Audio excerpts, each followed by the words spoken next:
যার বিয়া তার কোনো খবর নাই। আমার কিছু হালার ঘরের হালারা আছে, বিয়া বাড়ি খাওয়ানোর লেগে উঠা পড়ে আছে। আমার বলত পাইছস, তোর কথায় বিয়া করবো। মানুষের একটা মাইয়া না কামাই করে হেরে খাওয়াম, কাপড় সুপড় সোনো পাউডার খাট পালং পাগল করে পাগল।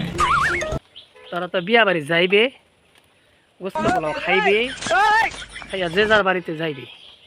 আমার সংসার টাকাটা দেখবো রে, এই হালার ঘরের হালারা সংসারটা আমার কেরাই দেখবো। তোর বুদ্ধি আমি লইতাছি না, তোর পুটকির ভিতরে বাস ঢুকছে, তোরা চাষ আমার পাশার ভিতরে বাস ঢুকে। না না না, এগুলা আমি করতে দিতাম না। হালার ঘরের হালারা বিয়া বাড়ি করার লাগিয়া করছস, আর 2-3টা কর, আমার জ্বালাস কেন রে? বিয়া আমি করতাম না, আমার কামাই আরেকজনে খাওয়ামু। উফ, কি একটা অবস্থা।